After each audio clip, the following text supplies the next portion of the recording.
Hello and welcome to Bury Our Bones with Cinema, the podcast that's always finding new ways to say that we love or hate a movie. I'm joined once again by the esteemed Gaz Evans, the man who takes movie knowledge to a place that makes us all feel warm inside. In today's episode, we book a wintry trip to the Overlook Hotel with Stanley Kubrick's influential horror film The Shining. So join us as we check daily that the CB radio is working, take a not-so-sexy bath with a lady whose skincare routine leaves a lot to be desired, and finally remember that all work and no play makes Jack a dull boy. This podcast contains spoilers. So tell me about your kind of intro into... let's start that again because I haven't got ready here. Oh, let's try this again. It's also mute it. Oh, God, that is stunning. So 1980s The Shining, obviously directed by the late Stanley Kubrick, and probably one of his most well-known of films, and probably most, what I would say, accessible. I think it's the film that, if you're not a massive movie buff, you're probably more likely to have seen this than, say, Barry Lyndon or, other of Kubrick's back catalogue. So we were sort of talking prior to doing this episode that one of the reasons is that you've never been totally kind of convinced by The Shining. I don't know if that's the right sort of wording, but so talk me through very briefly why that is, or... I don't find it very emotionally satisfying, I guess, on a kind of that sort of gut level. Everyone says how it's the most terrifying film of all time, but I just don't kind of get that. I think the first time I saw it would have been in the 80s. It would have probably been either on VHS or on Channel 4 or something like that. And I don't know, I return to it every few years, The Shining, and think, have I missed something? Is there something that just hasn't quite clicked? And then I know that the moment in the film where I completely switch off, well, not switch off, but like I find that my efforts are in vain, is the moment where all of a sudden there's a cut to Jack Nicholson, and up to then everything has been relatively normal, and then he's just staring out. He's in the lobby, or he's in the wherever he is, where he's writing up, and he's all of a sudden he's just staring out into space, well, out into the garden, the maze area, in a lovely wintry roll neck. Yeah, and it's like, well, where did that come from? And there is, we'll get onto the big debate with Stephen King and everything later, but I've watched it again recently. I saw it in the cinema. I think this is probably the second time I saw it in the cinema. I went and saw it with my daughter, who's 15, because, of course, this is now a 15 rather than an 18. It used to be an 18. And that wasn't a good experience because we were both knackered. She was knackered. She wasn't prepared for, the length of the film, the pace of the film. I think she was expecting to see something different. She is on a bit of a mission to find the scariest films, and so I've shown her everything that I can really show her, and she's never quite gotten there. And with this, she was just bored. So that was quite a bad experience, and it was the extended version as well, which I didn't realize that was even longer. I like the first half an hour, 40 minutes of the film as things are building and building. Then I just find out I switch off, and I just find myself looking at, it is a marvelous film technically. Of course it is. It just is on a lot of levels. But I just don't find it gets me in the heart and the soul, this film. Yeah. It's a strange one for me because I feel like it's one of those films that the less you watch it, the better it gets in a weird fucked up sort of way, because when you said about it, I went, oh, great, The Shining. And then when I watched it the other day, kind of similar to what, how your daughter experienced it, I found I was a bit bored with it. I kind of forgot it was 2 hours and 20 odd minutes, and felt a little bit kind of like it was, pacing wise. I get that's kind of the whole building of the tension, and the longer it is, the more tension is built. I get that kind of aspect, but I again found it quite boring. But I remember when I first watched it thinking the same thing, and then as time's gone on, I've gone, oh, that is a great film. And I think it's, from, as you say, from a technical and from a visual standpoint, it is top notch. The cinematography, the imagery that's used is top notch. But I think the whole story, and I don't mean the story that Stephen King wrote, but the way the story is told to us, I find it quite lackluster and very sort of tiresome. Yeah. And one of the things I wanted to do in prep for this episode was go and watch the TV miniseries that Stephen King wrote the teleplay for, because I'd heard for years and years and years that, Stephen King pretty much hates this movie. Yeah. And his interpretation is what you saw in the miniseries. So I was like, well, I want to see kind of like how different they are, what the differences are. And whilst I'm not saying that one or the other is better or worse, but one thing I got, the biggest difference that I got was with Kubrick's The Shining, I never got the sense that there's anything kind of magical or supernatural going on, despite the fact of we've got someone with precognition and someone who can, telepathy to some extent. I never get that supernatural sense. It always feels like it's isolation that turns Jack Torrance, into the Jack Torrance that we get towards the end of the movie. Which would still be very interesting. Yeah, absolutely.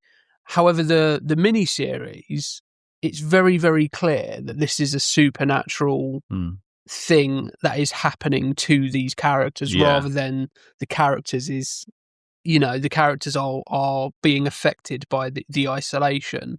And another one of the biggest differences is that there's a lot more light and shade in Jack Torrance. Like have you seen the miniseries? I've not, but I have relatively recently read the book. Yeah. Which I was blown away by. Yeah. And so it's far more like you see the fact he is a loving father who happens to have a lot of demons, who has made mistakes, but you can see that he genuinely loves his son and his family. Yeah. Whereas here, I never get that from Jack Nicholson. No. And I don't know if it's because it's Jack Nicholson. He's never been a particularly warm and fuzzy kind of guy. No. And when I watched it again recently, I really focused in on the domestic scenes. I think when you watch The Shining, I mean, you look forward to, the set pieces and the kind of the unraveling and that sort of stuff. But I really focused in on Shelley Duvall's performance, which is a lot better than it's given credit for. I think there's this kind of feeling that her performance is perhaps has been strangled out of her by Kubrick, and the stress and the relentless takes and the relentless hysteria she had to portray. But I think it's a lot better performance than that. She's clearly at the end of her tether, but when you watch the domestic sequences, when she's talking to people other than her family, you can see how hard this character is trying to hold everyone and everything together. It's actually quite a heartbreaking performance, I think. A very, very good performance. I tried to look at the father-son scenes. I don't think the father-son scenes really connect. They feel like exercises. They feel very kind of placed performances. Jack Nicholson is great, of course he is, but those scenes between him and his son, it's like they've literally just met. Maybe that's the point, but it didn't connect in the way it's supposed to. If we're supposed to feel terrorized by this father, then we need to see him as a father. And in those scenes, I don't think there is that warmth, that connection, that history. He does seem inconvenienced by his family, and that is probably the point. But my ultimate thing about The Shining is that I don't think these nuances and these like, is it him? Is it his mental illness? Is it alcoholism? Is it the supernatural? I don't think those themes and the way they play out are deliberate. I don't think that the ambiguity of the film is deliberate. Because what's the name of the co-writer of the screenplay with Kubrick? So it is Diane Johnson. I mean, she said, when I did a little bit of research, she said she thought the book was bad. She thought the book was trash. She seemed quite pompous about the book. Which is never a great place to start, is it? So it just makes it feel like this is more of, let's take this story. I want to do a horror film. Let's take this story and use it as a template to do this technical exercise in terror and that sort of thing. I don't think anything that's going on above the surface or below the surface, I don't feel is purposeful on Kubrick's part or on the screenplay's part.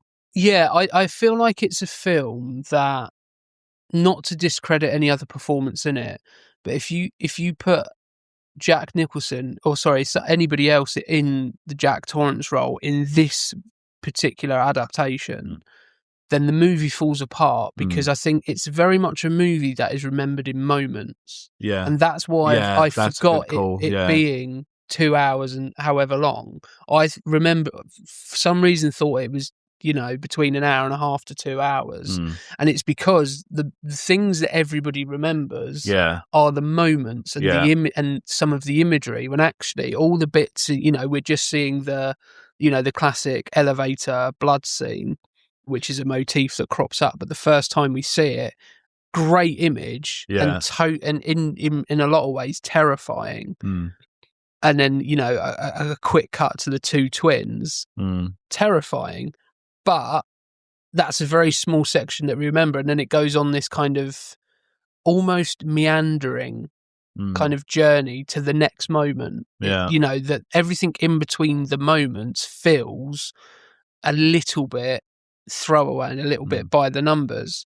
And that's not to say this isn't a great movie. It's weird that I'm criticizing this and saying, there are a lot of criticisms I have. And I think, going back to the miniseries, I think the horror in the two films are kind of approaches it differently. Like, I feel like the horror here is that imagery, is that, let's put, for lack of a better term, let's put some crazy shit on screen and let's really freak the audience out with what they're seeing. Whereas I think the horror in the miniseries, and probably the book, although it's been a long time since I've read it, is the horror comes from, a loving family man with some demons, and how quickly that turns into, this guy terrorizing his family.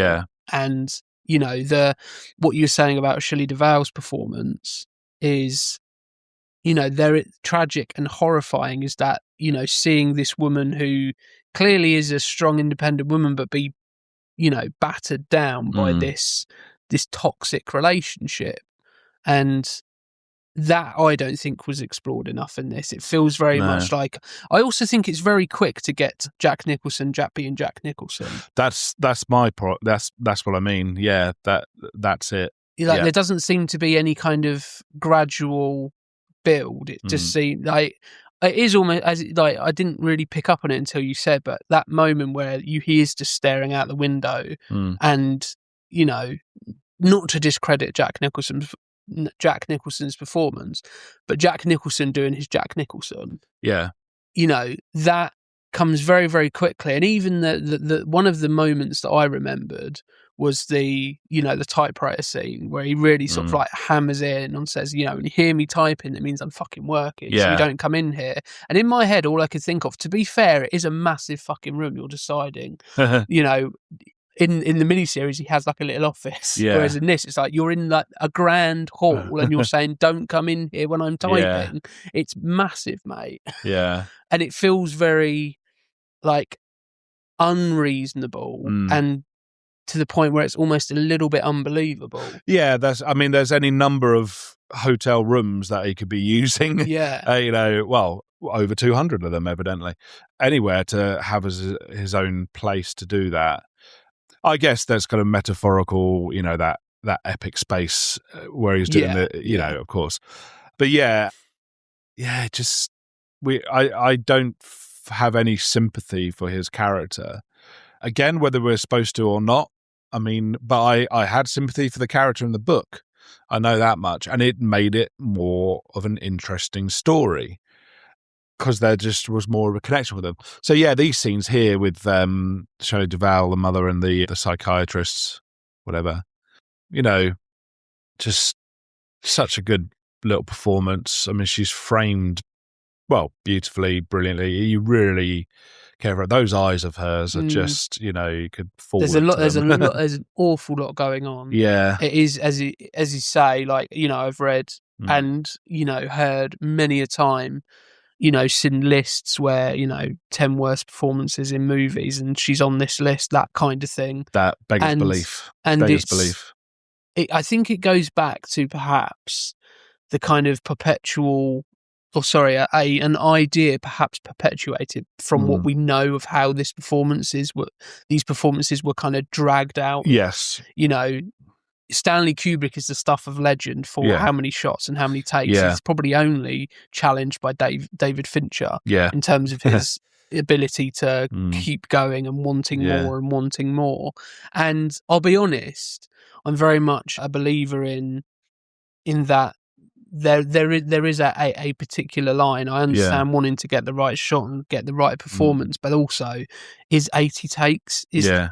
What are you getting in shot 80 that you're not getting in shot 10? You know what I mean? It becomes a little bit to a point where it's like people take themselves a little bit too seriously. I understand that there's big budgets at play and there's, you know, time is money, but surely, you know, when you're doing 80 takes, that's going to cost more than doing 20 takes. Yeah. It becomes very, very simple numbers game. And so I think, you know, a big kind of proportion of that viewpoint is perpetuated by knowing that and knowing that Kubrick, who is very highly revered from a technical standpoint, people thinking, oh, well, Stanley Kubrick had to, you know, do 80 takes with Shelley Duvall to get that performance and it's still not very good, is that kind of thought process. And I don't subscribe to it at all. No. I think I remember what I've read about the performance more than what the actual performance is. Like, there seems to have been so much written about it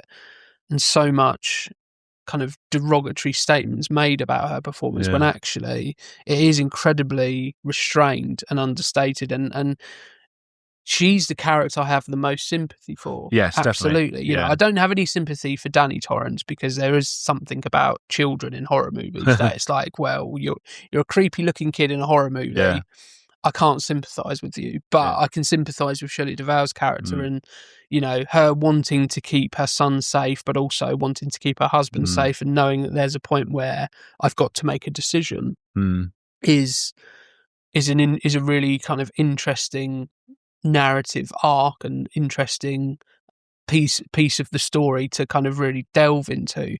It doesn't really get delved into in either adaptation, to be fair, you know, this version or the miniseries. And one thing I would say that I found in comparing the two, even though they are totally different pieces of art, is that despite the miniseries being, I think, 4.5 hours because it's 3.5-hour episodes, it felt considerably shorter than this. Yeah. Like, it didn't, you know, the bits where, okay, we learn about the relationships between the three characters. All of that felt like it had some meaning and it had a purpose. Whereas here it feels very much like okay, well, we've got to get to that next big moment. Yeah. You know?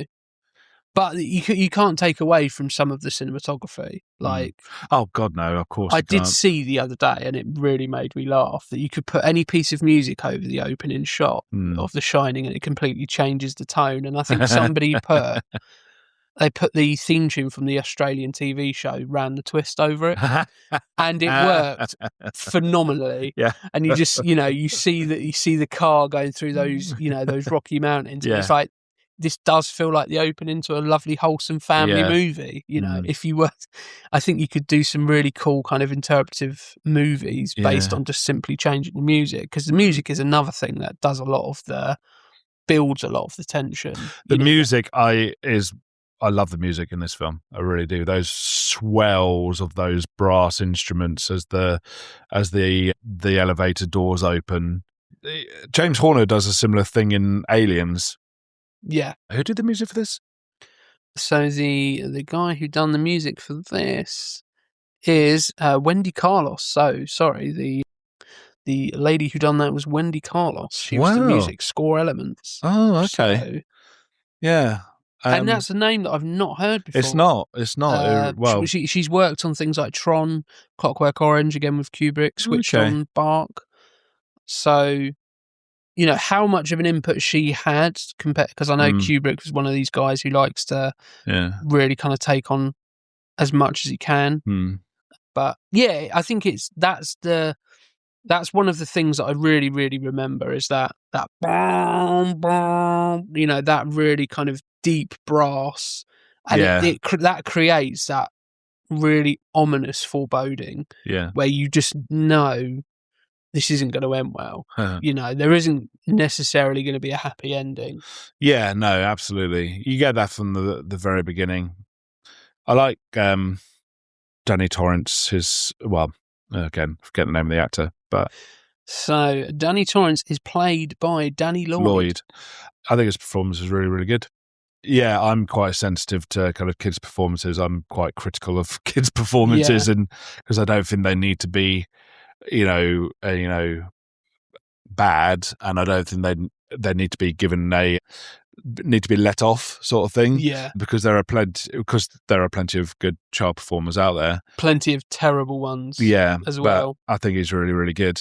And I think a child actor can very easily ruin a great movie. Yeah, very easily. Well, that's why I don't like The Boy in Striped Pajamas. I don't think the kids' performances in that are great, and I think maybe it's just too big a theme, too big a weight to carry for two kids.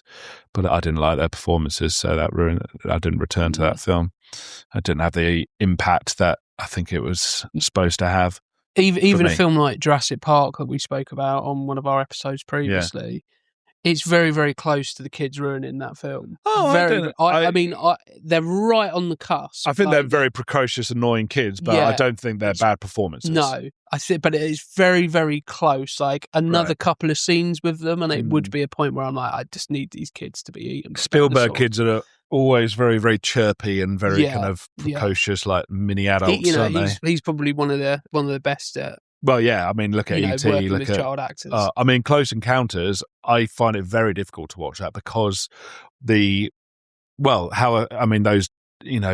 domestic scenes as the family falls apart and the kids. And that one bit with the kids shouting is just harrowing. It really, really is. I mean, I think, people forget how raw and close to the bone that film actually is. I find it difficult to return to because those bits are so effective. Yeah. I think one thing they've done immaculately with this movie and the miniseries is that if you're going to do a movie about, a haunted hotel or a haunted, the hotel, both from an external point of view and an internal point of view, has to look on point. It can't, like this hotel can't look like a travel lodge, that kind of thing.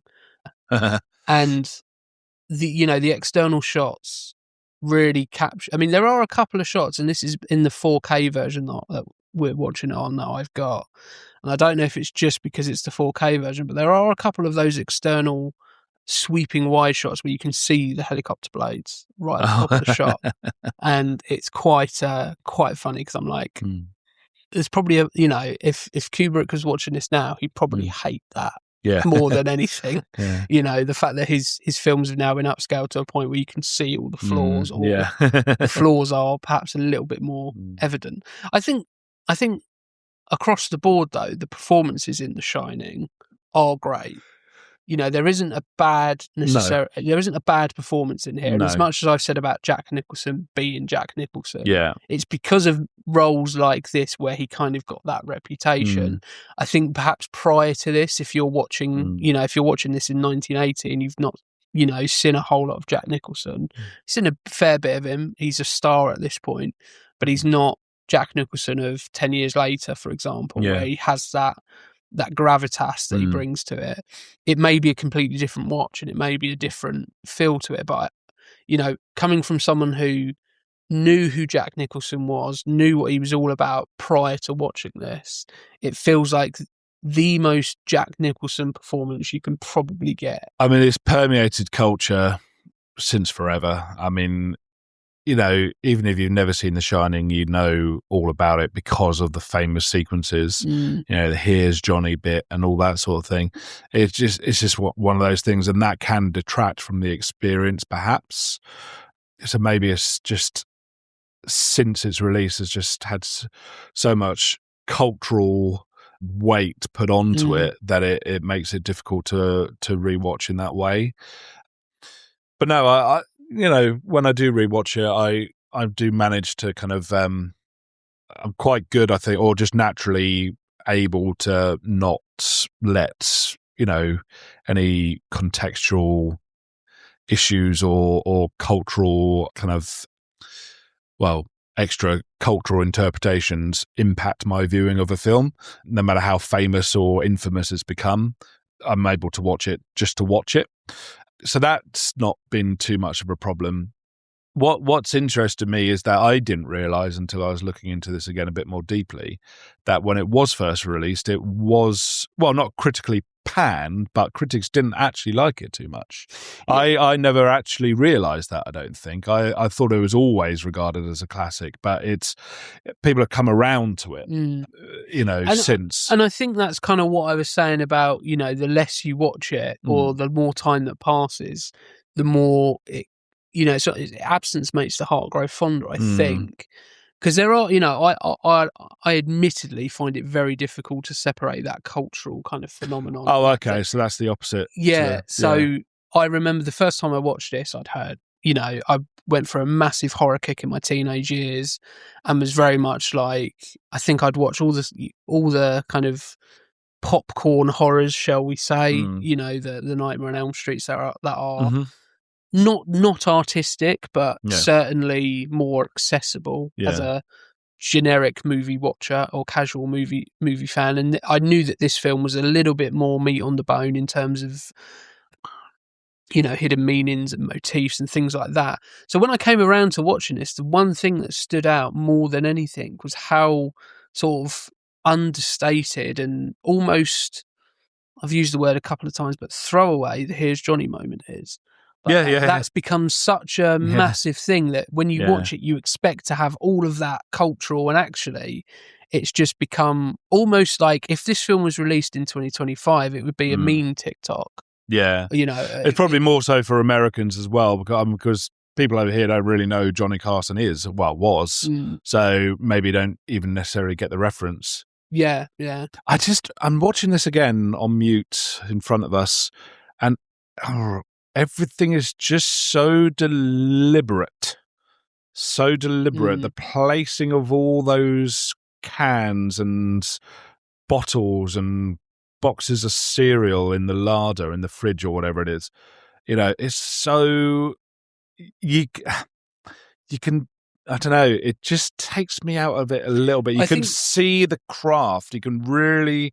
And it's immaculate, but it's so immaculate that it just, I don't know, it takes a little bit of... You're super aware that you're watching a movie. Yeah. You're not lost in it. You're not going, right, I'm fascinated by it. I'm finding myself fascinated it because I think they want me to be fascinated. I don't know how to say it, but I think it's one of those films that a little bit like a David Lynch film, but perhaps not quite as much, where I think it kind of gives people sometimes, or artists, the license to kind of just throw anything at something and put weird things in there that don't really make a lot of sense or don't seem to be immediately connected to the story. For example, the two twins, they're not really there to tell a story. They're there to be quite freaky and to be a striking piece of visual imagery. Yeah, well, I mean, they do, keep on mentioning the caretaker who killed his twin daughters and stuff like that. But it feels, the fact that they're wearing exactly the same, that's the deliberateness of that image is very, and I think it's that thing of whenever I've seen in my amateur dramatics and in my student years is there sometimes is a tendency to just do something just to do it. Just because it's something unexpected or something that isn't. And I'm not saying that these things don't have meaning, but I think on the surface level for the casual movie fan, it is again, a little bit like a David Lynch movie where it's not immediately obvious what those links are, what those, what that imagery means and what those hidden meanings are and what the connotations of that imagery is. So it's very easy to kind of think it is just more so with David Lynch movies, admittedly, just to put those things in there to be a bit weird, to be a bit surreal, and to kind of push that that otherworldliness kind of tone to it. And I think this is a movie that kind of not started that, but certainly has added to that genre and that style of art making. But one of the relationships that I think is really interesting that again doesn't really get explored that much is the relationship between Danny and Scatman Crothers, which I think is a great name. Sounds like a guy who's going to be, in a jazz club about to do, an hour set of pure scatting. But that relationship, I think, is really interesting. And I don't think it's explored enough. And I feel like it would, from memory, it is a bit more in the book. I think it's a very effective use of his character, actually, because, I mean, as we know, he ends up with an axe in his chest, and I think the build-up to that is very, very good. I always kind of, have a knot in my stomach when he gets his death scene, because I do remember that, when I first saw it, being really shocked by it. Every time I rewatch it and he takes his slow walk towards his doom, I'm like, which pillar is Jack hiding behind? Which one is it? Where? And it's very effectively done. Very, very ruthless. I think that's quite a good kill, actually, because I know in the book he survives and kind of helps to rescue them, Wendy and the kid. So that a lot of attention is given to Halloran, and we see him in Miami, and we see his journey back, and it's quite torturous, and it's like all that just to kill him before he says a word. But I think that's a really good thing. Well, was really well done, to be honest.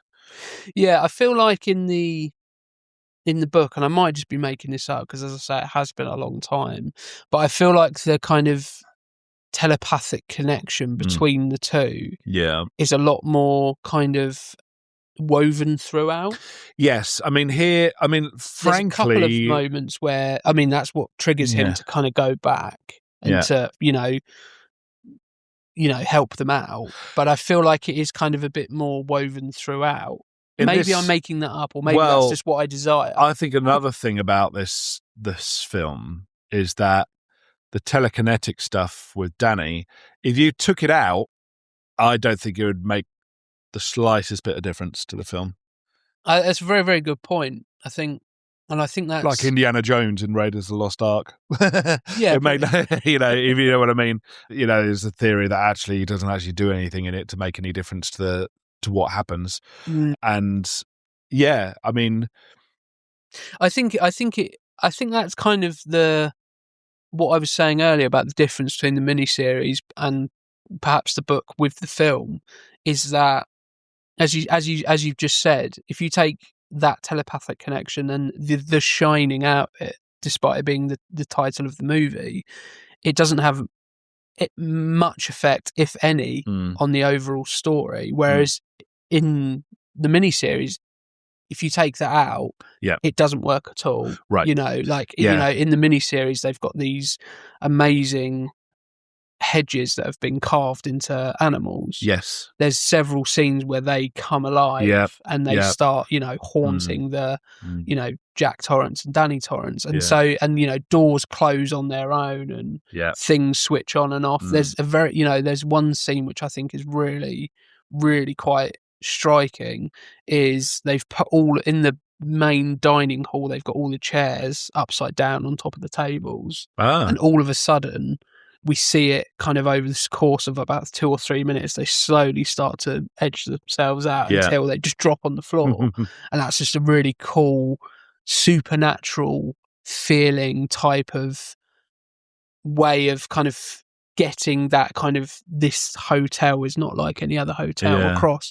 Whereas here, take all of that out, as you say, it makes next to no difference, and it becomes very much about a man's descent into his own demons and into alcoholism and into his own mental health. And actually, I feel like, despite it most probably being a deliberate thing of making us question, is it the hotel? Yeah. Is it Jack Torrance? What's the thing?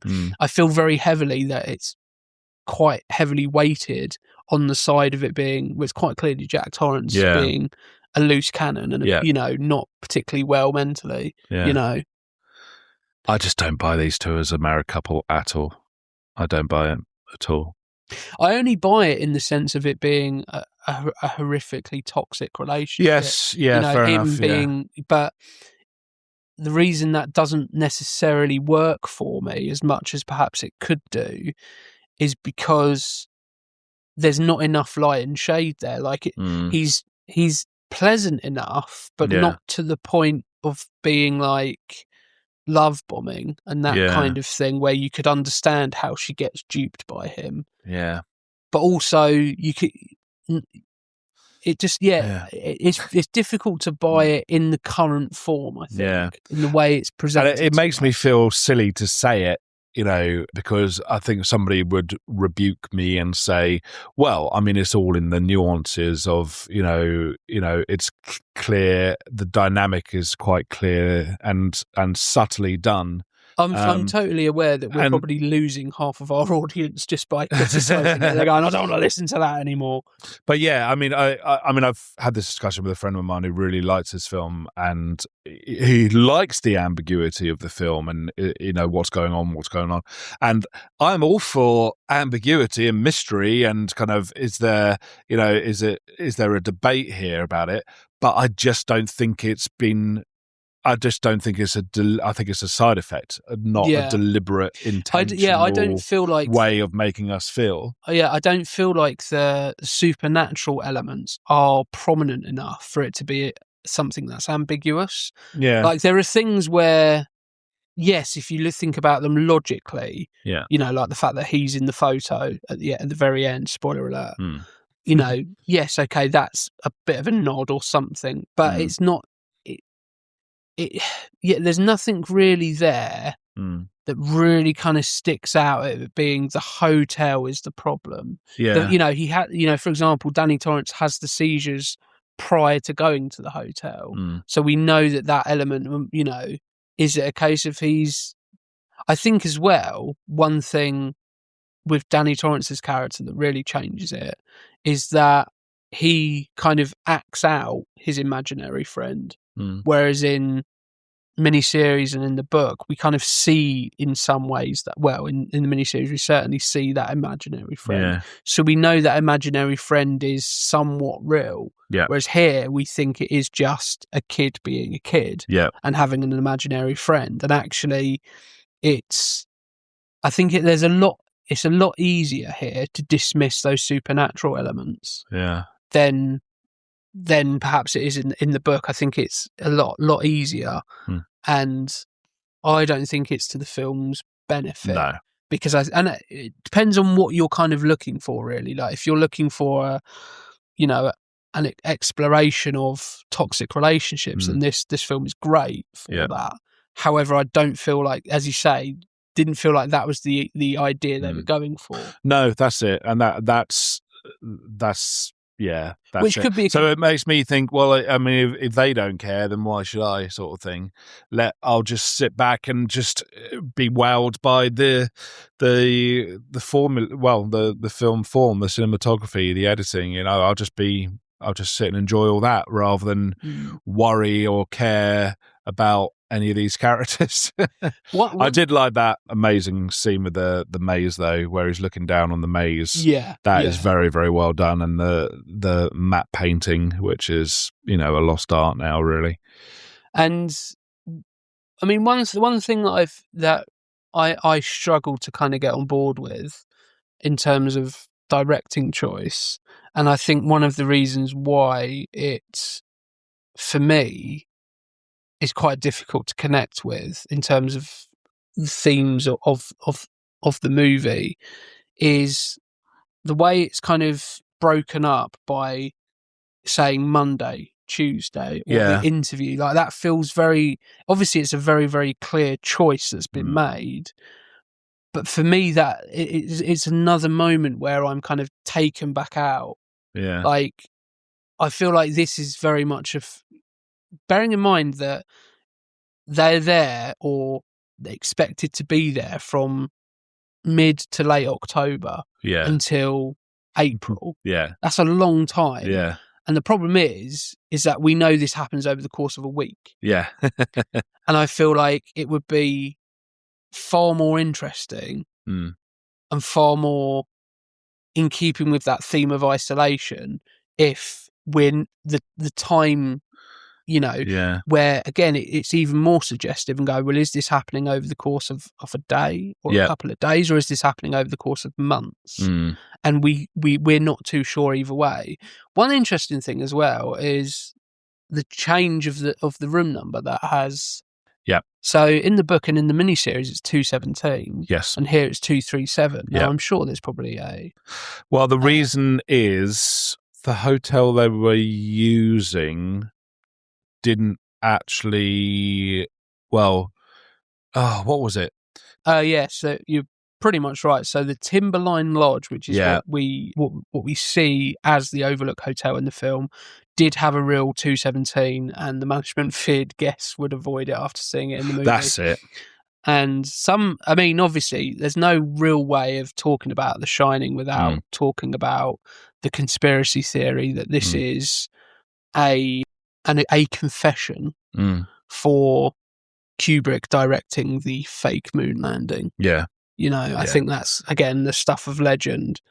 I decided distinctly not to go into that rabbit hole because I probably wouldn't have found the bottom of it, and would be far too interested in it, because I do like a good old conspiracy theory. There is a good documentary about this. Yeah, it's called Room 237. Yeah, I've watched it, and it's like, blimey. Yeah, good point. But But I think in real life, though, people ended up going to room 217 anyway, because they knew that was the room it was supposed to be. So it actually backfired. It had the reverse effect. Yeah, and actually probably it was like, we got a bit more business for room 217. Well, exactly. Yeah, I say backfired, but it did work out the way they expected for the best reasons.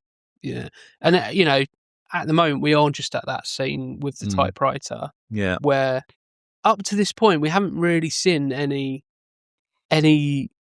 notion. Yeah, and we are. How far are we into this? Yeah. It's like he's just a dick. Yeah, he's just a bit of a knobhead.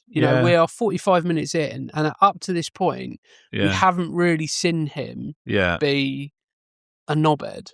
No. Maybe a bit aloof, maybe not, probably a typical bloke of the late 70s, 80s, where, emotions aren't exactly on the sleeve or in the forefront of his mind in terms of his marital relationship. But at no point is he outwardly horrible or anything like that, whereas this feels like 100, it's 0 to 100. Yeah. Yeah. And that's it. I suppose, yes, people will say, well, that's the hotel taking hold. It's like, but he's been there for a while. Yeah. He's been there for at least a couple of days, and you would have thought you'd see a bit more of a, you know, and you see that battle with the miniseries is interpretation of which is played by Stephen Webber, who is a terrific actor. Yeah. But that's it. Yeah, there just isn't any of that kind of human connection, nuance in this film. Yeah, he does go from 0 to 100 very, very quickly, and Stephen Webber's performance is far more light and shade, and you see that progression from him being somebody who's 6 months sober, really trying to make a difference, and is inevitably failing. Yeah, and then this hotel takes hold, and it becomes a battle within himself just to be pleasant. That's right. Whereas here it's like all of a sudden, like he's literally woken up on the wrong side of bed. Yes, and decides I'm going to be an arsehole today. And we've just seen it. Never returns to being nice. It's very much. We've just seen the bit where I'm like, okay, and it's the last shot that we see on the Friday. For let's say before the Saturday intertitle, and it's where he's got that black roll neck and he's just staring out the window, and it's like he's gone, done. Yeah, and now it's just it's just like might as well be Psycho or the Hand That Rocks a Cradle or kind of anything where he's the bad guy. And it's as simple as that. I think at that point, that's where I find it very much less interpretational. Yeah. Now it is quite clear. Yeah. There's no way you look at that image, which is, again, a very striking image. Oh, it is, of course. And looks phenomenal. Yeah. But you're very much clear as to, he's turned. Yeah. In wrestling terms, that's the heel turn. Yeah. It's not subtle. It's not a double turn. It's the heel turn. Yeah. And it feels strange to say. It feels like a film. Sorry, it feels like a film of contradictions. Like on one hand, it takes 45 minutes for him to be an arsehole, but it feels like we haven't seen enough of that journey, despite it being 45 minutes before anything really happens. Yeah. The first half an hour to 45 minutes is essentially a very elaborate setup with lots of great imagery. And I think, I think if you didn't have Kubrick or somebody of his technical prowess, this film would be probably immediately forgotten about. Yeah. Because I keep going back to the thing, it's a film of moments where there's lots of moments, but everything, the veins that hold it all together aren't very good. For me anyway. And I think it's a testament to how strong those technical and those physical images that we see are that powerful. Yeah, because that's kind of why you buy the ticket, and there's nothing else there really, unless you're really kind of looking for it. The even the way of a lot of people will kind of think that kind of walking and talking style of film or TV making was kind of invented or at least revolutionized by The West Wing. Yeah. Where three characters walking down a corridor talking, and then they go off into separate areas. Yeah. But that happens numerous times here. Yes. And it's not a film that you remember for it being like that. Everybody remembers those political dramas like The West Wing for being that. Whereas this, it's got it here in abundance, and they look great. There's a couple of great shots of Shelley Duvall walking from the office through into the big grand hall up the staircase. And you see, obviously, the dolly kind of go around the corner, and it looks absolutely fantastic. Yes. Yeah. But I'm not, I think it's, why are we watching this is lackluster as opposed to what we're watching. It looks great. Yeah. That's right. I mean, it's something that Kubrick's always been accused of kind of been a bit soulless, and although he does often present quite big universal and existential themes, you look at 2001. I mean, it's all about the themes and the spectacle and the main characters are well, they're just monotonous characters, really. It's all about the image,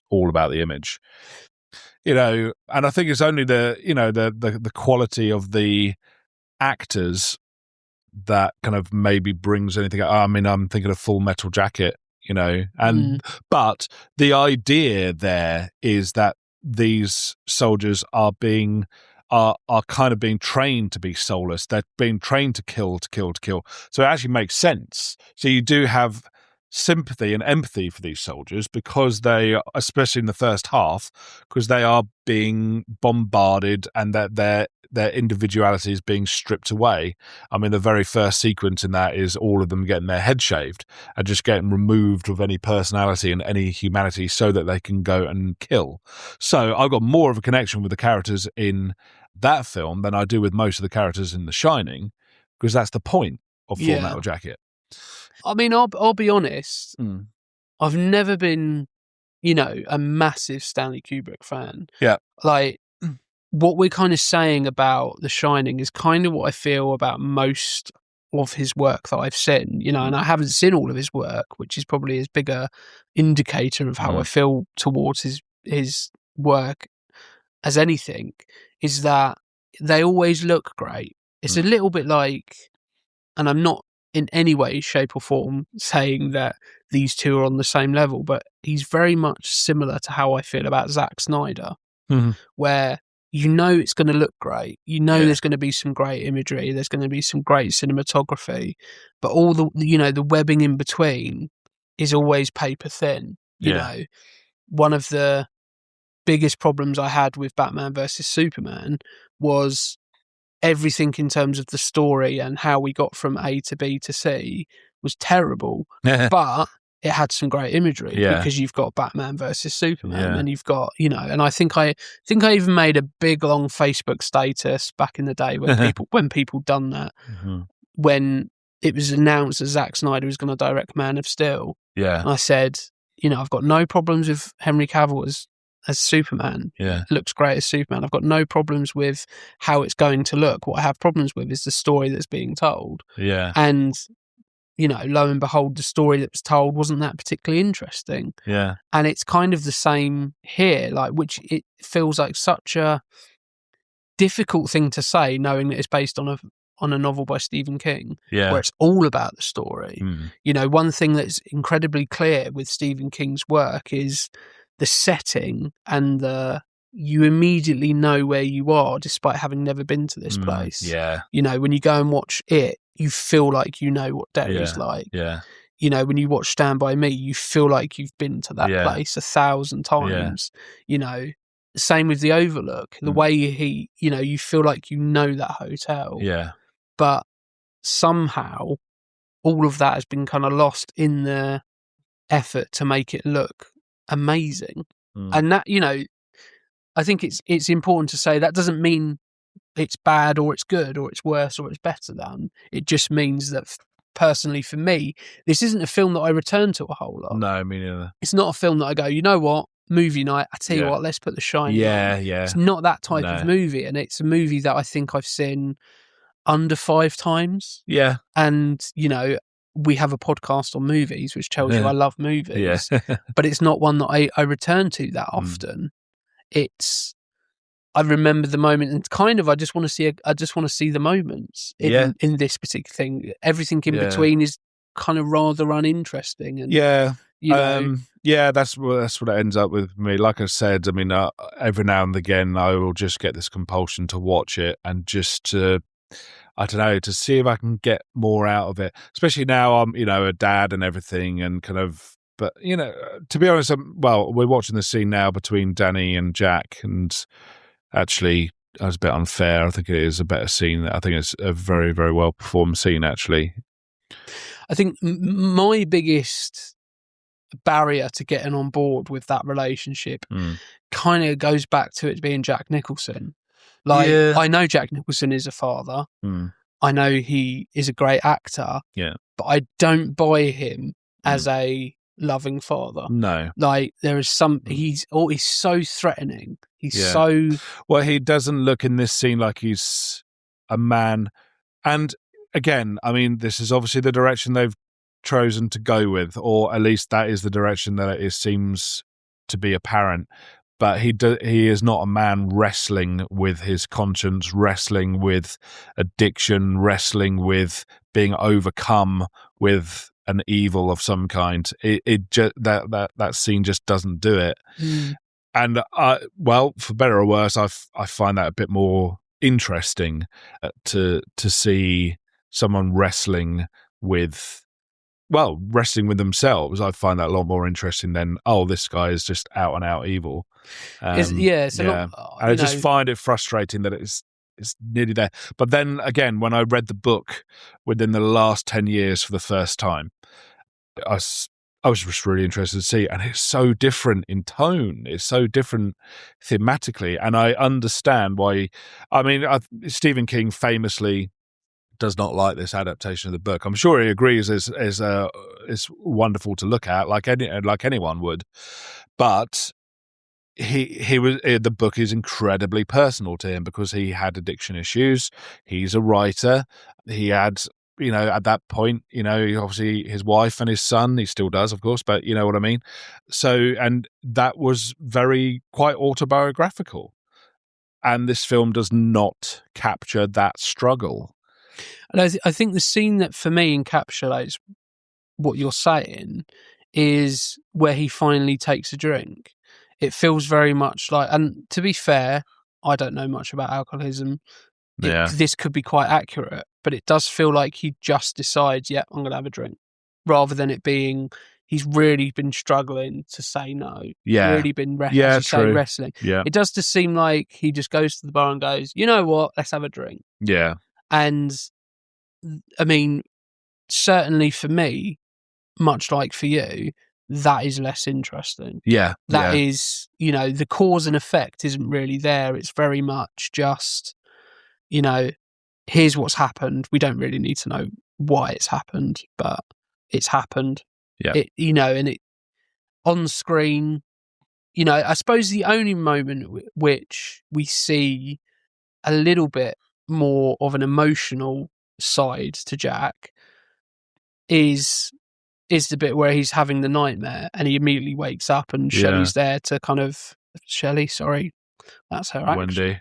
Wendy is there to comfort him, but the emotion there doesn't feel like it doesn't feel like he's scared because of what he might do to his family. That's it, yeah. Scared because he's just scared. Yeah. So he's seen something that's quite scary. Yeah. It feels very much like he's a very selfish kind of emotional reaction, rather than it being, how can I do that? How can I do that to my family? It just feels like it was a really bad dream, and I feel sad. I feel, scared because of it. But it's very much a film which I think I'm very similar to you, where until I watched it, I thought I liked it and wholeheartedly liked it. Yeah. I would often say, "Oh, Shining, great film," but upon rewatching it, I'm kind of picking up all the same things as what you're picking up on, and all the kind of same things that we would want from a story or from this story, we kind of don't get. Despite its technical, prowess and masterpiece. Yeah. That even down to, picking the right hotel. Yeah. How much they had to do to this hotel, I don't know, but certainly things like the carpet, which seems to be on my when I scroll through Facebook. Well, I'm sure the lobby and everything, I'm sure this is a set. I'm sure it's a set. If so, then it is masterfully designed. Because it was filmed in, I want to say Shepperton or Pinewood, one of the two. Well, I'm pretty sure. Because, of course, Kubrick didn't fly, did he? He had a fear of flying. That's why Full Metal Jacket is filmed in England. Oh, okay. And I don't know if that developed. I don't know if it was just second unit people who were filming the exteriors in Colorado, maybe. I don't know. But I'm sure the interiors here are in Shepperton or Pinewood. And like I say, what was I watching? But yeah, the lighting is spot on. It just does look, the lighting is very bright yet cold, like it would be in in the Rockies. So it really, really is amazing. One thing that, we've spoken quite a lot about Stephen King's kind of objection to this movie, but one of the things that he objected to the most was the casting of Jack Nicholson. Yeah. He felt, and it's kind of echoing what we've already kind of been saying, that it reads, or Jack Nicholson's performance reads as unstable very early on. Yeah. And what Stephen King wanted more was a feeling of an everyman. Like, this could be anybody doing this. Yeah. Whereas I always, again, probably going back to the fact that it's Jack Nicholson, we always kind of expect it to happen. Like, I know that's kind of why we're paying to see the movie. Yeah. We're not expecting it to be, the Partridge Family or anything. But we expect it. At no point does this film surprise me. No. We kind of, even when I first watched it, not really knowing how it ended and other than, the iconic "Here's Johnny," no point does this film surprise me. It's kind of exactly what I expected from a story arc point of view. It surprises me again with some of the imagery, that lovely lady in the bath, that was quite surprising. Wasn't expecting that. Obviously needs a far better skincare routine. Yeah. But I saw, well, again, I think that might have been the first entirely naked lady I ever saw when I was a kid, when I was watching this for the first time. Well, that is a baptism by fire if ever I heard one. And it's a very, very striking image and not one you're going to forget too easily. So fair play. Well done for getting through that. But this film just doesn't really surprise me in the same way that a story where I don't know where it's going surprises me. It surprises me from how great it looks and how did they achieve that, and that's a nice shot, that kind of thing. So he's in the bar and he's, what's the word? Oh my life. Hallucinating. Sorry, hallucinating the bartender and all the drinks behind him and everything, and he's just playing it too broad. Jack Nicholson I get it. I get what he's going for, but it just doesn't get you in the gut. It doesn't get you in the gut. But again, I mean, if this is going for, this is the alcoholism, this is his relapse, then hey, I don't know the first thing about that sort of addiction. I really don't. So who the hell am I to say? But just on a gut sort of reaching on a kind of broadly human level, it just doesn't. Yeah, I mean, as I say, we I mean, entirely believable as unhinged as somebody, who's battling addiction. Entirely believable as that. Yeah. I think it's become so iconic. It's now almost like you're watching somebody doing a Jack Nicholson rather than it being, something authentic and original. And that, again, that comes much from my very difficult ability to separate all the things, that have culturally hit. So now I can't really watch a Jack Nicholson without seeing the eyebrows go into the Jack Nicholson pose. It's very similar to what we see in the Joker. In some ways, albeit the Joker is far more flamboyant and over the top. One thing I do like about this, and it's really, really subtle, but really adds to the unease, and it's something that I didn't even really pick up on first viewing or second viewing. It was only recently where I saw a compilation of it. But throughout the whole movie, there are really subtle looks at the camera, and it's usually as he's scanning across the room. So there's a couple in the interview scene where he's speaking to Stuart Allman, and then he's kind of like, looking around the room saying, lovely, lovely hotel you've got here. And there's like it's almost half a second, split second where he's eyeballing the camera. Obviously there's the scene where he first goes into the bar and he's hallucinating, where he's looking directly at the camera because that's the shot. But there are ones where it's really subtle to a point where you probably will miss it, but the effect, I think, still hits because it does feel uneasy. Like feel very much like a fly on the wall, and that this is it feels like an intimate moment, but not one that I care that much about. Looking at this scene again with the bartender, you could actually, I feel like an idiot now because I'm just looking at it. When you look at it while talking about it, without looking too hard, you can look at it in a different way. And this is actually him when he was pissed. This is him when he was addicted. This is who he was. So actually, it makes more sense on that level. I mean, so I've just proven myself wrong.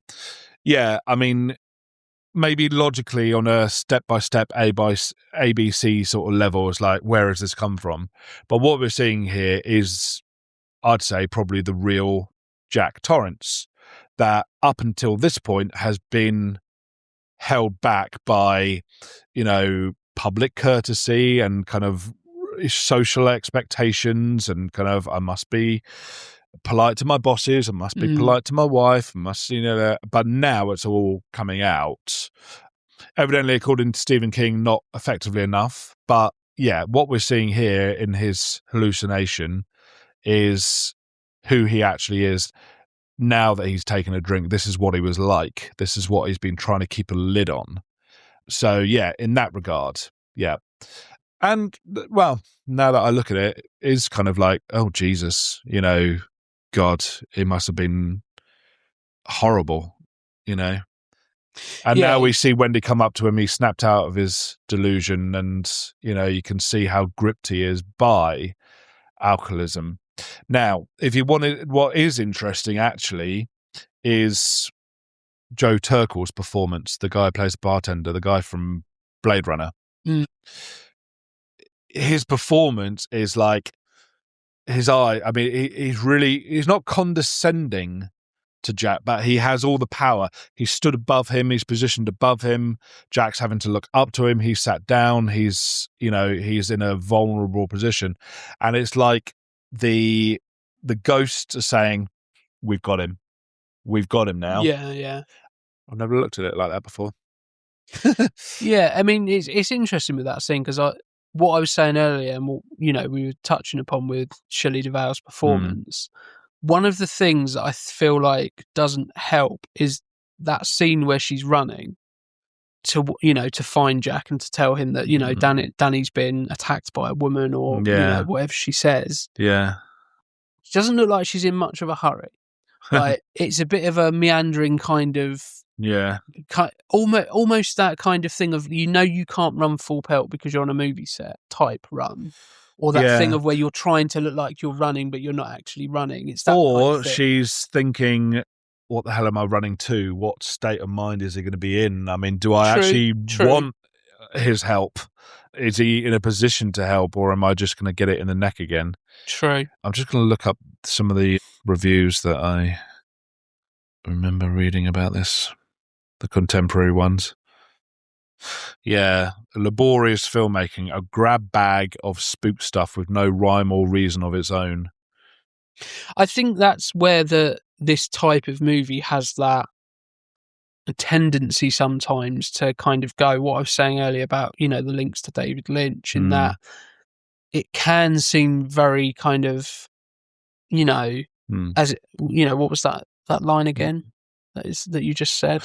A grab bag of spook stuff, laborious filmmaking, no rhyme or reason of its own. Yeah, like it doesn't seem to be a lot of rhyme or reason at surface level. Now, I'm not saying for a minute that there isn't reasoning as to why we see the things we see, and there isn't reasoning as to why it's shot the way it's shot, etc., etc., etc. Because I'm sure there is, but we have certainly sort of said that it feels very much like it's not deliberate. Yeah. The things are one of the things that I always say about when I see particularly live theatre is I really dislike interpretive dance. Yeah. Because there is no rhyme or reason to it. Or it can very easily fall into that territory where you're not doing it because it's creating a certain effect with the audience, or it's telling a particular story, you're doing it because it looks cool or it looks different. And so therefore any meaning that is attached to it is, one, completely arbitrary because you've not intended it that way, or two, completely down to the audience. And much like anything, whatever you watch, you will come up with your own meaning and your own reasoning for it. Some things are better at it than others, but essentially the reason why movies are great and music is great and all art form is great is because it's inevitably divisive regardless. You know, there will be some people who love The Shining. There will be some people who absolutely hate The Shining. Yeah. You know, and it's that thing, but particularly when it's, you know, interpretive or it's stuff where it requires you to think a little bit more and puts more onus on the audience to create their own more meaning, it's inevitably far more subjective. And I find that quite difficult because sometimes it's done because it looks cool rather than, you know, and I think John Woo is the best guy for not really giving a shit about what the meaning is. And you know he's just doing it because it looks cool. You know, there's always a double pistol shot. And the reason for that is because it looks fucking cool. You know, exactly. And there's he's not well, this is showing the real struggle between the two. He's not doing that. He's like, that looks cool, let's put that in there. You know, whereas some other filmmakers will try and tell you, oh, I put that in there to show this. When actually they've done it because it looks cool and they don't really want to admit that because they think that's lesser than, you know. Whereas actually, if you just admit to it, I've got no problem with it, you know. Well, look, here's a few other reviews from the time it was released. The Shining lays open to view all the devices of horror and suspense, endless eerie music, odd camera angles, a soundtrack of interminably pounding heart, hatchets and hunts. The result is shallow, self-conscious and dull. Read the book. Pauline Kael said, again and again, the movie, and this is the thing that gets me, again and again, the movie leads us to expect something, almost promises it, and then disappoints us. And then the Washington Post, Stanley Kubrick's production of The Shining, a ponderous, lackluster distillation of Stephen King's best-selling novel, looms as the big letdown of the new film season. I can't recall a more elaborately ineffective scare movie. Yeah, I think it's definitely one of those movies that perhaps has been marketed sometimes completely wrong. You know, like I mean, this is by definition a horror film.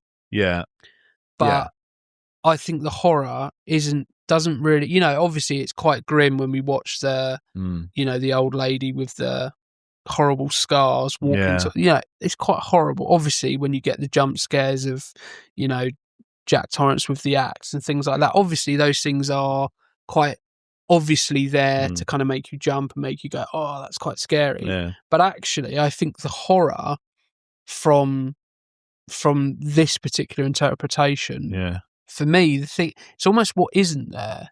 You know, so, you know, the things of how many times has Wendy experienced this with Jack? And now it's just, you know, is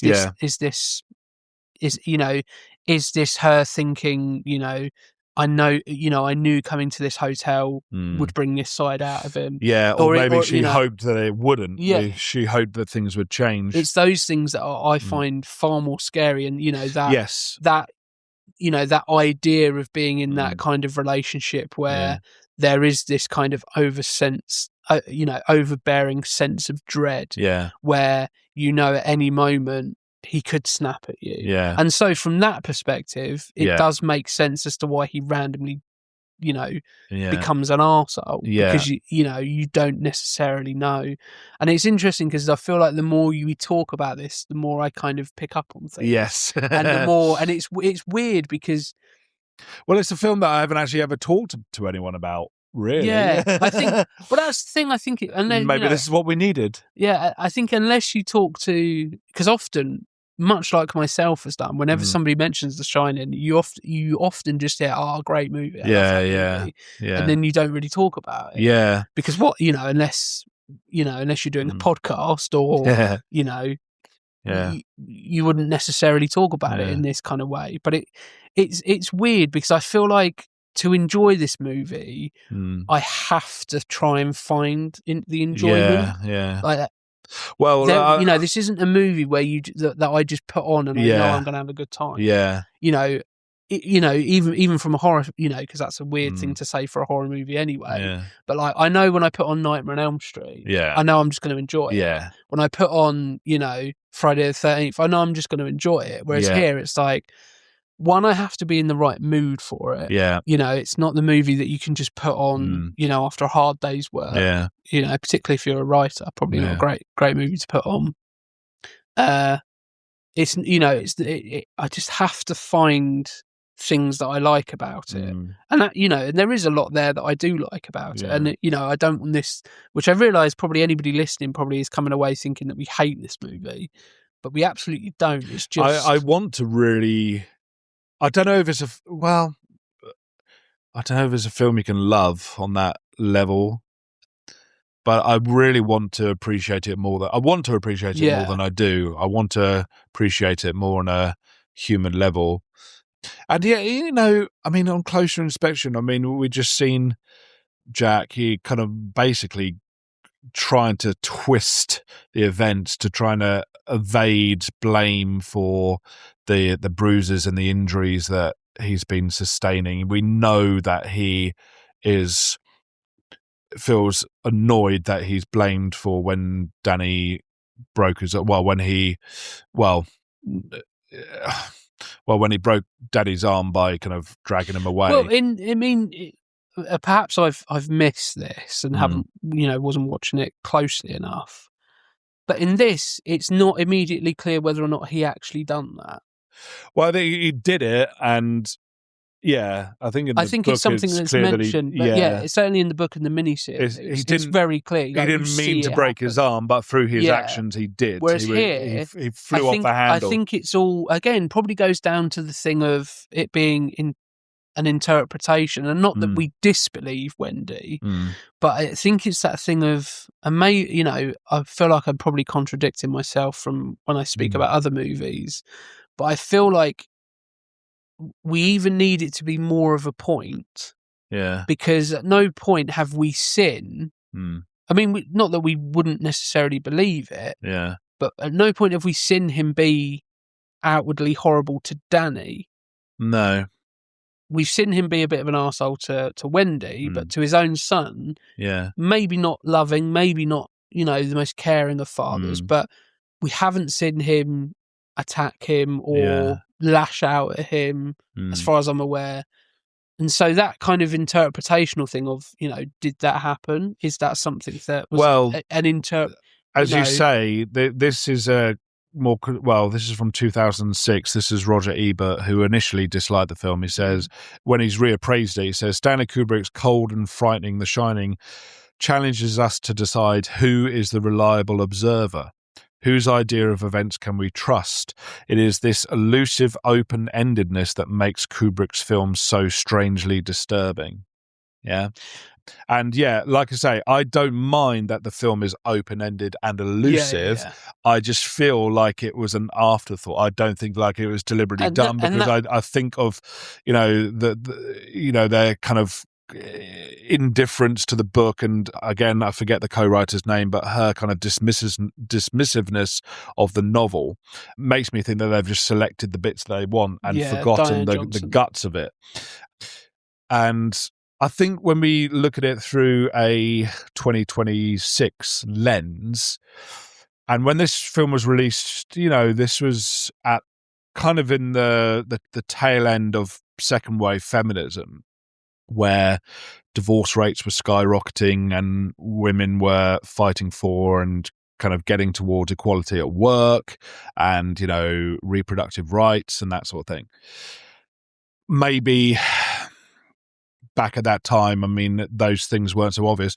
But when we look at the film now, and, terms like gaslighting and toxic relationships are now part of the culture, when we look at it through that lens, I think it actually brings more out of the film when we look at it from Shelley Duvall's performance.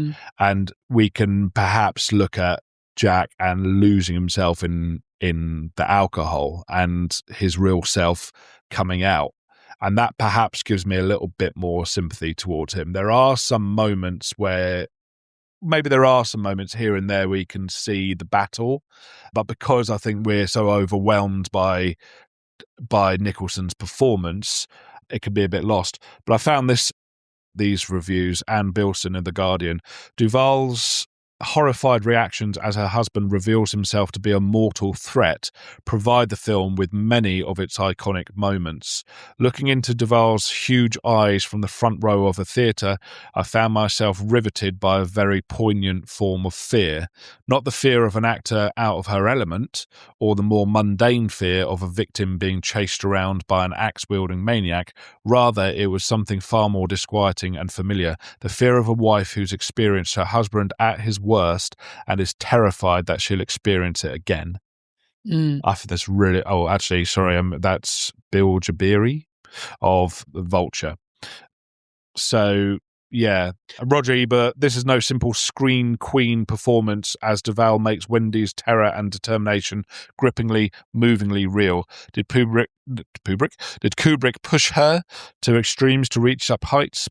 Perhaps, but the accomplishment is Duvall's full stop. Yeah, I mean, I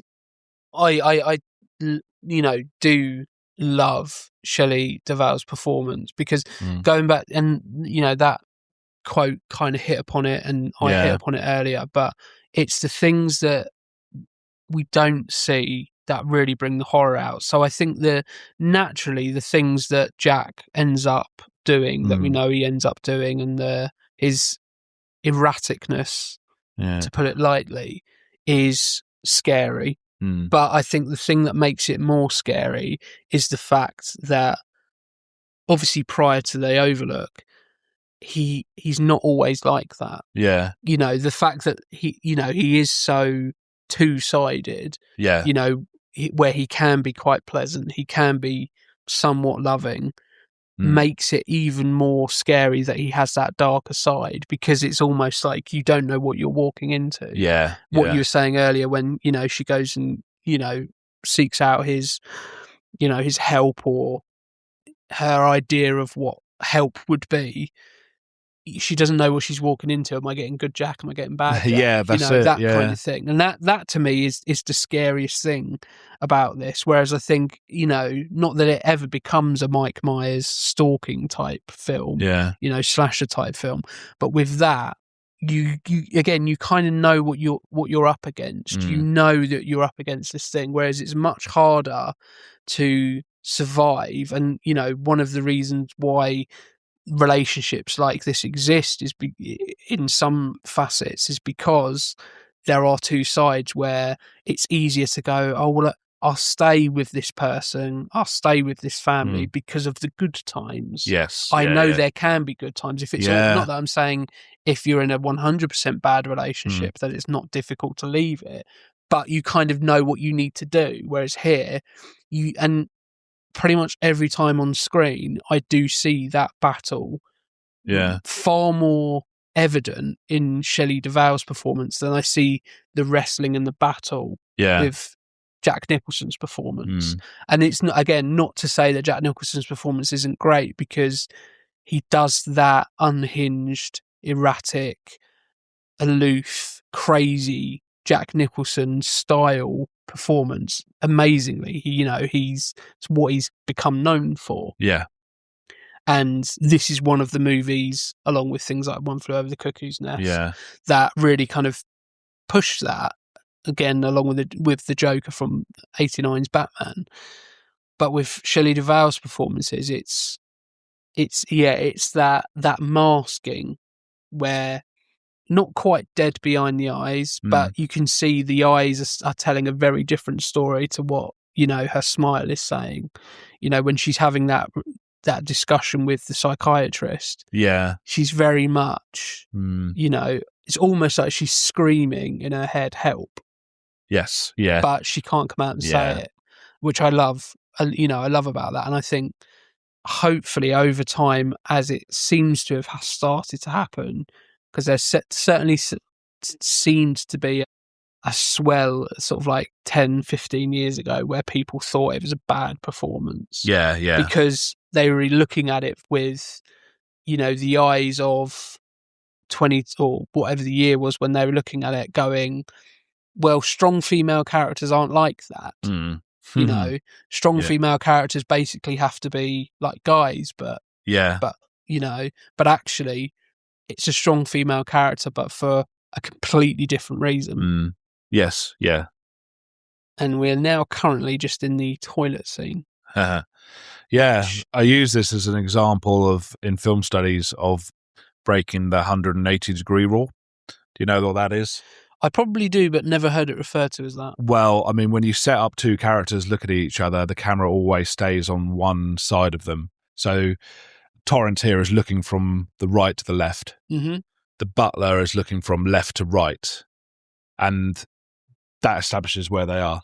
But Kubrick takes the camera behind them every now and then, doesn't he? Yeah. And we see them from behind. And when you put the camera on the reverse side of that 180-degree line, then they're looking in the different direction. And that can be, well, if you do that in a film, that's normally, it would be a mistake. There needs to be a really deliberate reason to do it.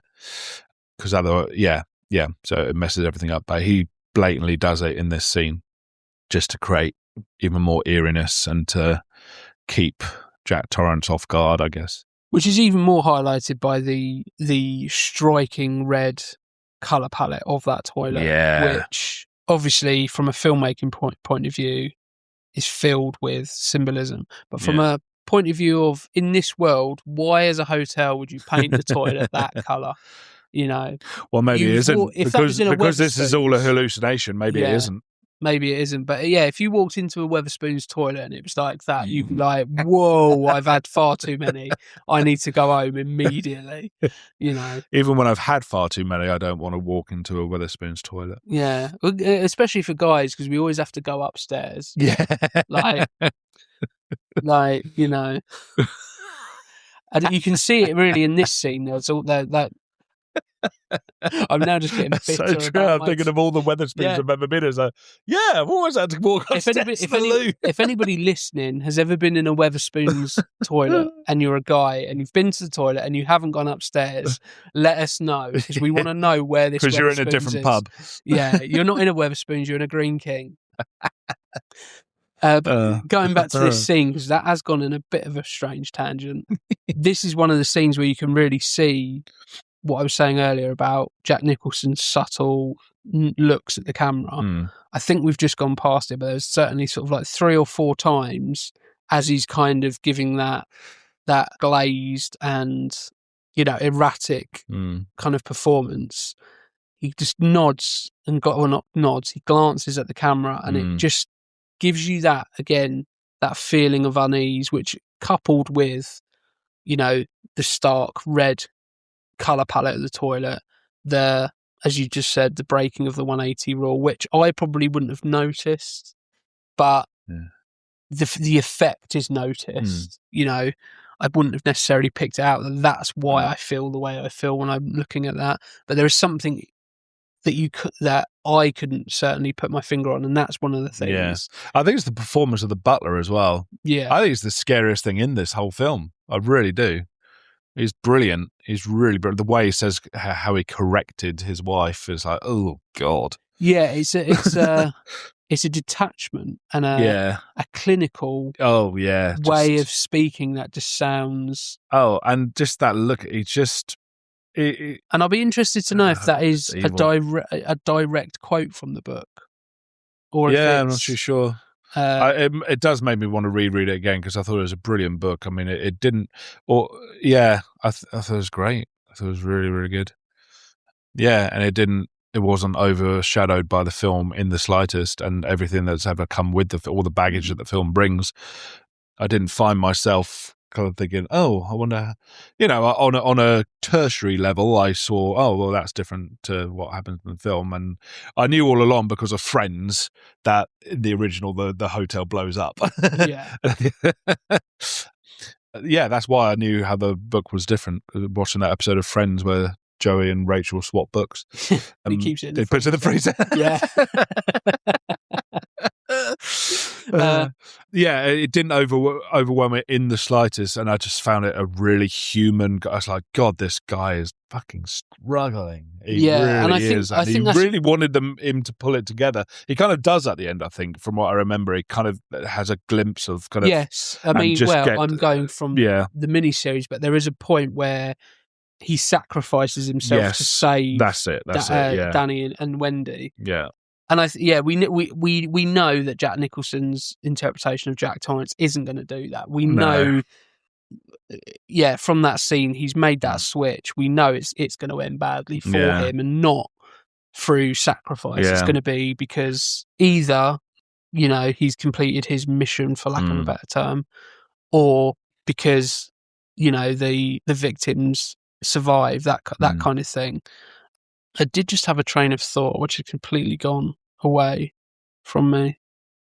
Yeah, so what you were saying about, reading the book and not allowing or not letting your prior notions of the film kind of make a difference. I think that's a real testament to how well written the book is. Oh yeah, without doubt. Again, I've read it a long, long time ago, but I loved the book when I read it. Is because, sometimes I find it very, very difficult. Whatever I do first, if I read the book first, the film is crap. If I watch the film first, the book is crap. Yeah. One of the best examples for me of that is the film The Prestige, as I've mentioned numerous times, my top one film. Wow. And the book is, it's not terrible, but it's not great. Right. It's kind of written a little bit like Dracula in the sense of it's through diary entries. Oh, okay. Which comes across in the film. That's one of the storytelling mechanics, but in the book it's not. It's kind of gets a bit tiresome towards the end because of that use of that narrative technique. So yeah, it's a real testament to how well written the book is when it's incredibly ingrained in pop culture from the film, more so than the book. Yeah, I would find. I think most people have seen the film, rather than the book. Sure, not that you can see the book, read the book, and yet it stands on its own 2 feet and doesn't feel like it's that thing the film's based on. Probably because of the differences more than anything. That's probably what makes it stand out. It's not it's not like a adaptation like Gus Van Sant's Psycho remake, which is essentially shot for shot. Lord have mercy. And has Vince Vaughn. Because that just what you want, isn't it? Like, I want to see Vince Vaughn in Psycho be Vince Vaughn. I feel like that would be much more interesting rather than being Anthony Perkins's version of that character. I want to see Vince Vaughn as Norman Bates. What's that film where he's that guy who directed Bone Tomahawk? Directed that really violent. Drags Across Concrete. Yes, yeah. But before that, he made Brawl in Cell. Oh yes, or something, whatever. Yeah. I haven't seen either of those. Oh yeah, that one's mainly because I can't buy Vince Vaughn as that character. I just expect him to be. Yeah, he's better in that. Because Vince Vaughn. Yeah, he played the bad guy in True Detective season 2, and it was not good. It was not good, unfortunately. That was a massive drop off season 1. It was, but there's value in it because Taylor Kitsch, I think, I really like. Really underrated. He really is, and he's the best thing in that. And when a few things happened to that character, I was quite upset. I think I've watched and Colin Farrell. Episodes, yeah. Colin Farrell, yeah. I like scenes where bullies get their comeuppance. Yeah, and that has got the ultimate one. It is unbelievably traumatic, but he gets his own back on this little kid who's bullied his son.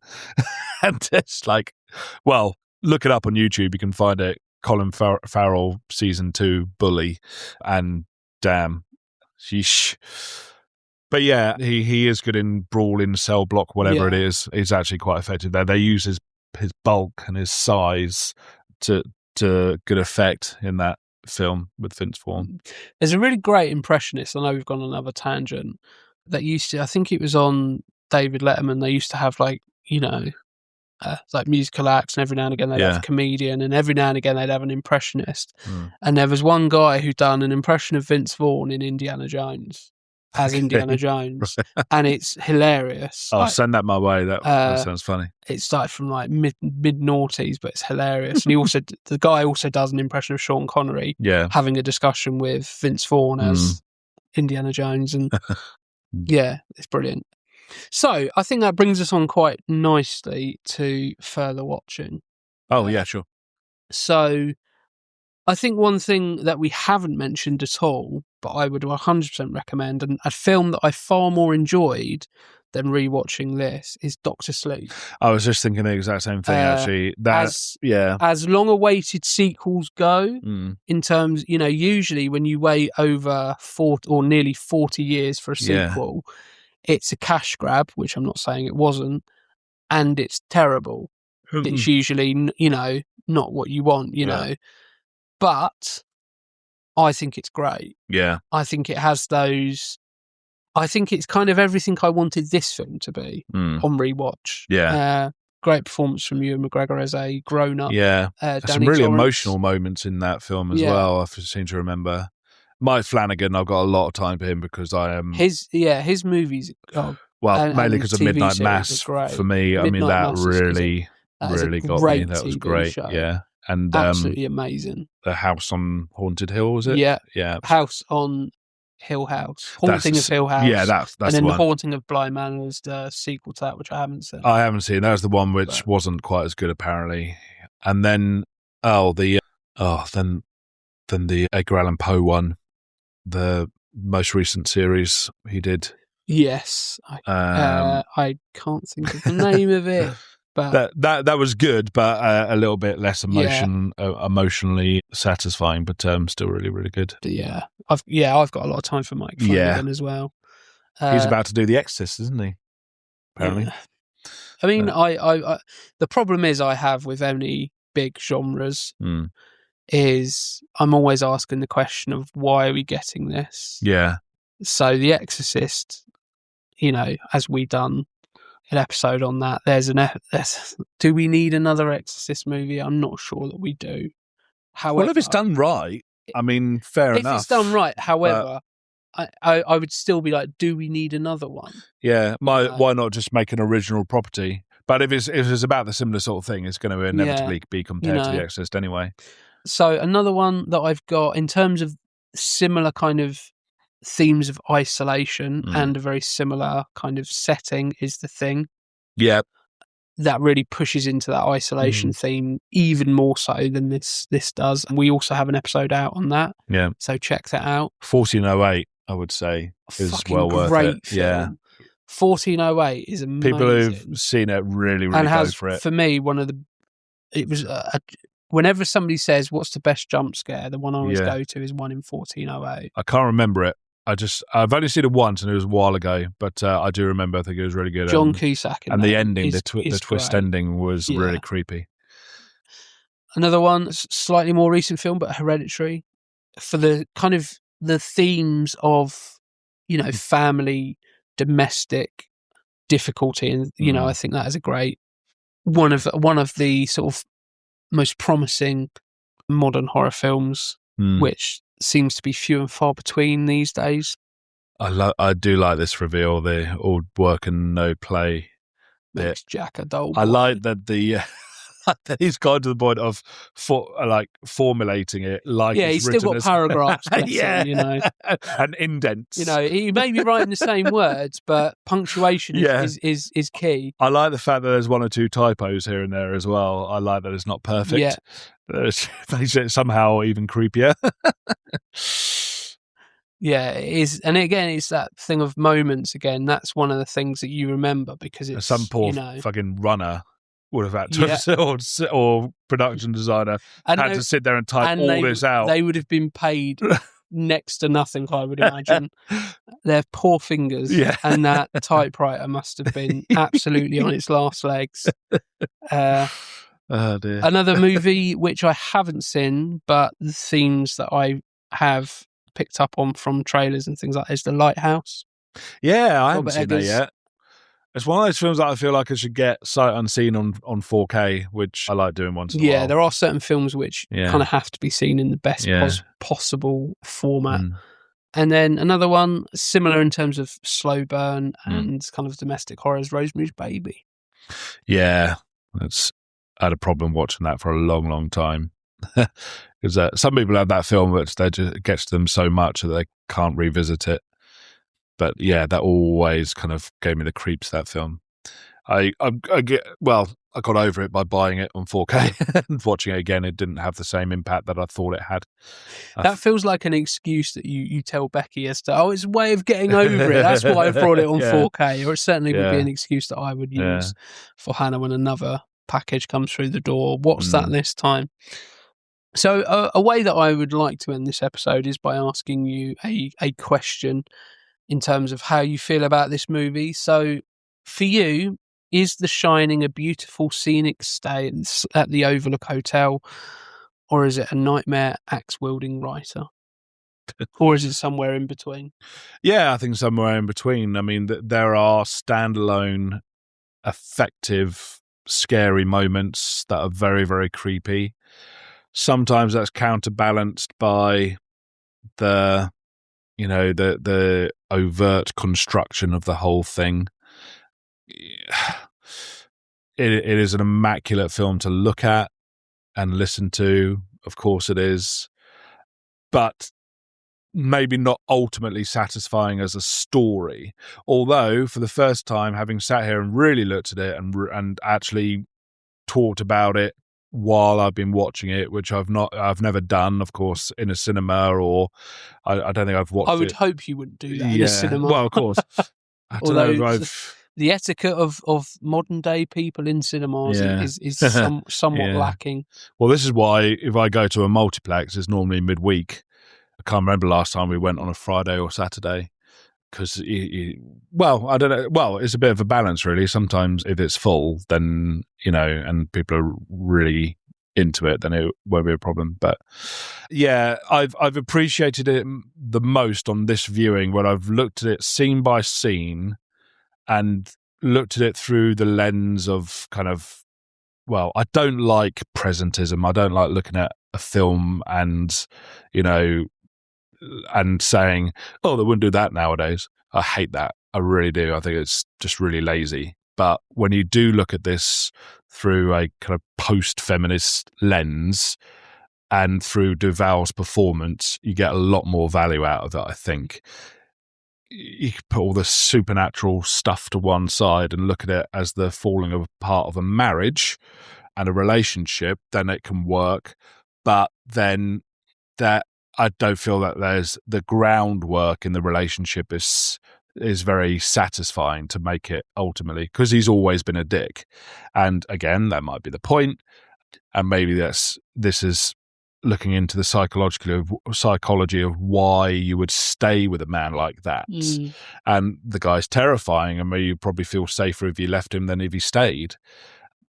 Less safe if you left him, because what would happen. And of course the son, and here we're currently watching the famous bit on the stairs, again immaculately filmed. The shot this is the ultimate reverse shot kind of sequence, the way the camera just creeps and creeps and creeps. It's a really dread-filled sequence. And it's just whilst we're on this, it's really interesting that they're in those positions. Yes. Like, usually it would be him going down the stairs following her. Yeah. But it's a really good subversion of that kind of expectation where, it has a completely different feel, because it's almost like he's so unthreatened. He's surrendering the high ground, to quote Star Wars. I never thought I'd get a Star Wars reference in here. When I think of people I think of reference. the high ground, I always think of The Rock in the showers, where that's Yeah. Oh, great movie again. Hell yeah. So I think for me, it kind of sits in between A Beautiful Scenic Stay at the Overlook and the Nightmare Axe Wielding Writer. Again, what I said earlier, where I have to find reasons why I like this movie. Yeah. I have to find reasons why I enjoy it. Yeah. Far more so than many other movies. That's not saying that I don't. It just means I'm having to convince myself when I'm watching it that I'm enjoying it. Yeah. Yeah. And not in a way where I'm like, this is bad, this is terrible, but just... Do you feel like it's a film that you have to enjoy because it's Kubrick? I think there is that kind of societal expectation of it's The Shining, so therefore you must like it. Everybody likes it. Yeah. But I think it's that objectiveness of where I'm able to completely appreciate the skill involved and, I'm able to disassociate myself from the sense of watching a movie and go, this looks great. This technically is on point. If you want to learn how to make a movie and how to create great cinematography, this is a great movie for that. However, often that's not the reason why I want to go and see a movie. Usually it's because I want a particular story told or I want the characters. It's why I've never been, as I said earlier, a massive fan of Zack Snyder, because they look cool. The movies always look great, visually very striking, but the stories are always somewhat lacking. And I feel like this is Kubrick's version of that, whereby, all the things that I'm looking for with an interpretation of The Shining, I have to look for them in order to find them, rather than them just being there. And that's not to say that I can't look at things at a deeper level, and I can't, interpret them and analyze them. But when I watch The Shining, I just want to watch and be immersed in the world, and I never am. Thanks for tuning in to another episode of Bury Our Bones with Cinema. We really appreciate you joining us as we deep dive into the world of film. Be sure to follow us on all of our social media pages to stay informed. You can find us on YouTube, TikTok and Instagram at Bury Our Bones with Cinema. You've been listening to Jimmy Murphy, Gaz Evans and Ryan Etherington. We will see you next time for more cinematic discussions and hidden treasures. Until then, don't forget to keep your bones buried in the world of cinema. And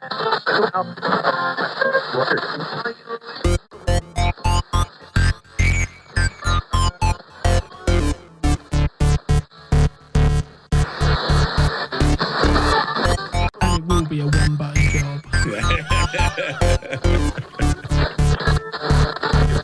Boom, boom, boom, boom, boom, boom, boom. I have a terrible tendency to just swear about you're talking when we're doing it. I still find it slightly distracting. It's a bit weird, but I think it's a bit weird.